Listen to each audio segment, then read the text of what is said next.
Talk 100.3. Well, you're not just a regular ensemble. You deal more with Sufi. You're more into culture.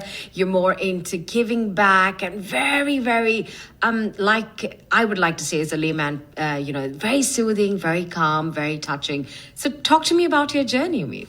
Absolutely. So the MTO Zendeh Delan ensemble came together really through a group of enthusiasts and musicians who, from a young age, we all very much enjoyed music. We came together slowly and tried to create sounds and vibes, because traditional Sufi music is, it's been unchanged for many, many decades and centuries. And what we I think we bring to the table is we bring a modern touch to Sufi music. So now, according to you, what does the name Zendeh Delan mean, and how does it signify its relationship to your music and your mission? Zendeh Delan literally translates in Farsi to awakened hearts. Now, the word heart is used in Sufism or in spirituality as a whole to really showcase the central core, or the source of the human being. Right. Of it's our center. It's where we get inspiration from, get creativity from. So that creative aspect in Sufism comes from the heart. So we talk about Zendeh Delan, to have an awakened heart, be aware of your heart, and let that creativity flow from your heart. When you're talking to me about an ensemble, getting all of this together and ensuring that you're attracting the new generation, the Gen Zs, the Gen Alpha. So how are you doing all of this?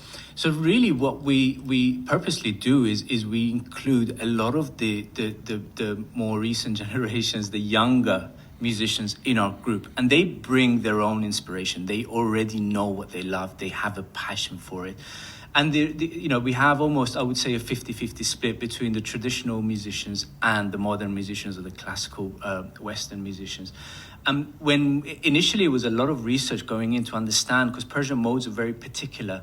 There's particular sort of quarter notes that need to be used sometimes. There's this particular sounds that are not found on a traditional piano, for example. So we had to find a way to bring these two worlds together and find connections between a Persian mode or an Arabic maqam and a Western scale. So the musicians really start with a basis. They start with a particular tune or a particular background, and they start adding. And because creativity is so important in our work, we're all sort of from the same human species. We all come from the same source. Right. So in essence, this music celebrates diversity, because you have all these different types of instruments. Correct. But promotes unity within that diversity. And that for us is one of the most important sort of messages that we like to give to our audiences. That's beautiful.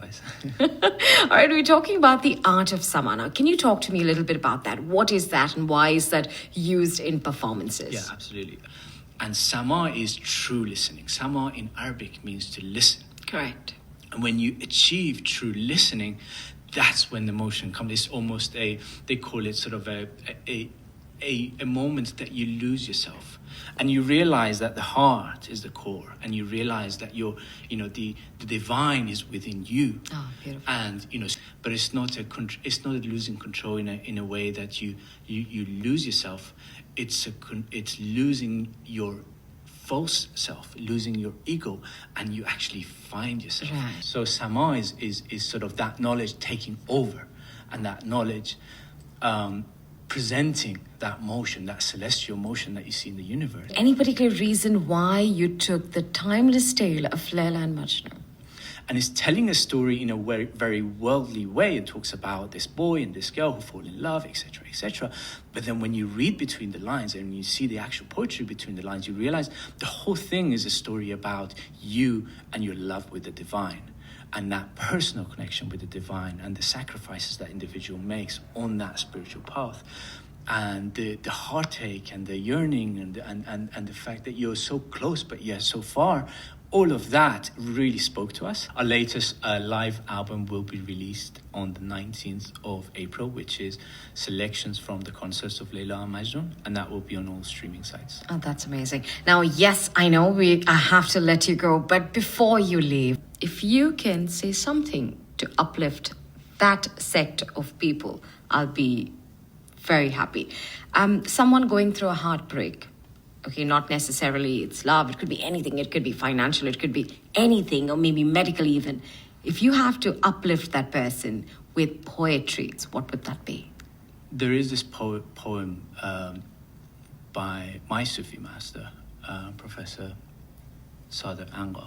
هیچی و ز هیچ کمتری تا که تویی دانی تو که ای ز خود چو رستی همه تو. Oh, that's beautiful. Ami, thank you so very much.